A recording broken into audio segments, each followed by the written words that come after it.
जय हिंद दोस्तों। बहुत बहुत स्वागत है आप सभी का।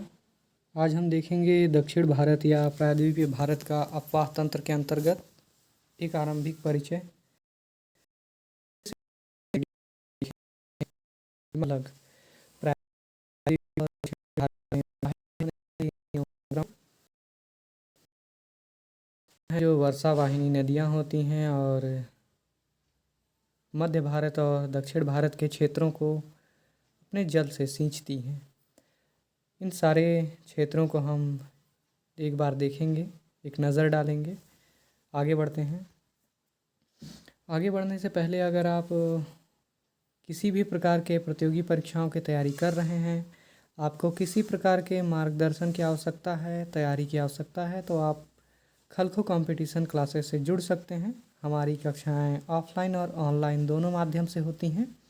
यहाँ नीचे दिए गए संपर्क नंबर से आप संपर्क कर सकते हैं 8889090991 और 87701685 और 65 पे। साथ ही आगे बढ़ने से पहले हमारा बहुत ही खास एजुकेशनल ऐप जो आप सभी विद्यार्थियों के लिए बनाया गया है, खलखो क्लासेस नाम से गूगल प्ले स्टोर पर मौजूद है। आप गूगल प्ले स्टोर पर जाकर इस ऐप का लिंक प्राप्त कर सकते हैं। हमारे इस वीडियो के डिस्क्रिप्शन बॉक्स में भी इस ऐप का लिंक दिया गया है, वहां से आप इसे डाउनलोड कर सकते हैं। साथ ही अगर आपको वीडियो पसंद आया हो तो वीडियो को शेयर अनिवार्य तौर पर करें और साथ ही बहुत ही ज़रूरी हमारे चैनल को सब्सक्राइब कर लें और बेल आइकन का बटन दबा लें। चलिए अपने विषय की ओर आते हैं हम। सबसे पहले हम यहाँ देखेंगे प्रायद्वीपीय भारत की नदियाँ। इसको हम एक सिस्टम के तौर पर जानेंगे। मुख्य तौर पर दो बातों की चर्चा करेंगे: अरब सागर में गिरने वाली नदियाँ और बंगाल की खाड़ी में गिरने वाली नदियाँ। तो कहा जाता है प्रायद्वीपीय प्रवाह तंत्र होता है, उसमें जितनी भी नदियाँ प्रवाहित होती हैं वो मुख्य तौर पर इन्हीं दो बड़े विशाल जल क्षेत्रों में ही अपने नदी के जल को गिराती हैं। और यहाँ इसीलिए मैंने लिख रखा था कि अरब सागर में गिरने वाली नदियाँ और बंगाल की खाड़ी में गिरने वाली नदियाँ। हम बात करें अगर दक्षिण भारतीय या प्रायद्वीपीय भारत के अपवाह तंत्र के बारे में, तो कहा जाता है प्रायद्वीपीय पठार के उत्तरी सीमावर्ती क्षेत्र में, गौर कीजिएगा, प्रायद्वीपीय पठार का जो उत्तरी सीमावर्ती क्षेत्र है अर्थात मध्य प्रदेश, छत्तीसगढ़ और झारखंड का हिस्सा, जहाँ से हम देखते हैं यमुना व गंगा नदियों में यहाँ से निकलने वाली नदियाँ जाकर मिल जाती हैं। इस क्षेत्र के अगर ढाल की हम बात करें तो मुख्य तौर पर उत्तर व उत्तर पूर्व की ओर इसका ढाल होता है। इन नदियों में चंबल नदी, काली सिंध, बेतवा, केन, टोंस और सोन नदियों का नाम आता है। अर्थात इसमें उन नदियों को शामिल किया गया है जो कि प्रायद्वीपीय पठार से तो निकलती हैं, किंतु यह आगे जाकर हिमालय से निकलने वाली नदियों में एक सहायक नदी के तौर पर मिल जाती हैं। बात करें अगर इस पठार या इस क्षेत्र से निकलने वाली अन्य नदियों के बारे में, तो कहा जाता है कि इस पठार के उत्तर पश्चिमी भाग से निकलने वाली नदियां अरावली व मध्य प्रदेश के पहाड़ी भागों से निकलती हैं एवं काफ़ी लंबी दूरी तय करने के बाद कच्छ, केरल और खंभात की खाड़ी, ये दोनों गुजरात के पास हैं, अरब सागर से लगे हुए, यहाँ पर अपने जल को गिराती हैं। इन नदियों में कुछ नदियां हैं जो कि चर्चित हैं: माही नदी, बनास, साबरमती और लूनी नदी।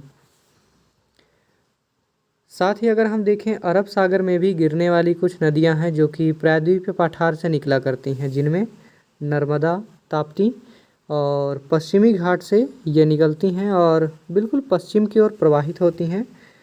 और इनके साथ ही कुछ अन्य छोटी छोटी नदियां भी यहाँ प्रवाहित होती हैं, जैसे पेन्नानी और सरावती नदी जिस पर जोग या गरसोप्पा जलप्रपात बना हुआ है, इसे भारत का सबसे ऊंचा जलप्रपात या वाटरफॉल माना जाता है।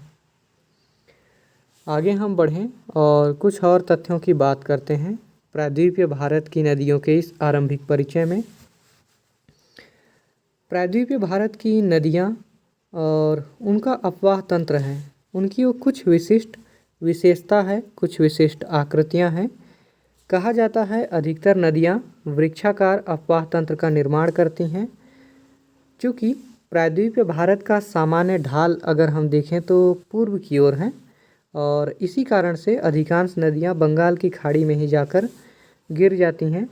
बहुत ही कम नदियाँ हैं जैसे कि नर्मदा, ताप्ती इत्यादि जो कि अरब सागर में गिरती हैं।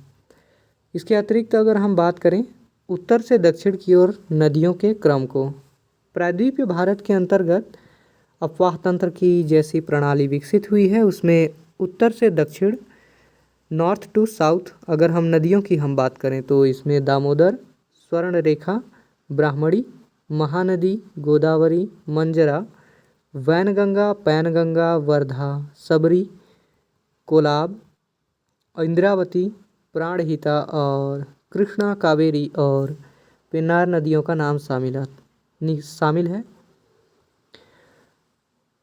यहाँ पर हम प्रायद्वीपीय एवं दक्षिण भारतीय नदियों को विभाजित कर देते हैं और यहाँ पर विभाजन जो है वो मुख्य तौर पर दो आधार पर किया जाता है कि नदियाँ गिरती कहाँ हैं। तो उनके गिरने के आधार पर हम प्रायद्वीपीय भारत और दक्षिण भारत की नदियों में एक अरब सागरीय नदी को मानते हैं और दूसरा बंगाल की खाड़ी वाली नदी, अर्थात कुछ नदियाँ हैं जो अरब सागर में गिरती हैं और अधिकतर नदियाँ बंगाल की खाड़ी में गिरती हैं।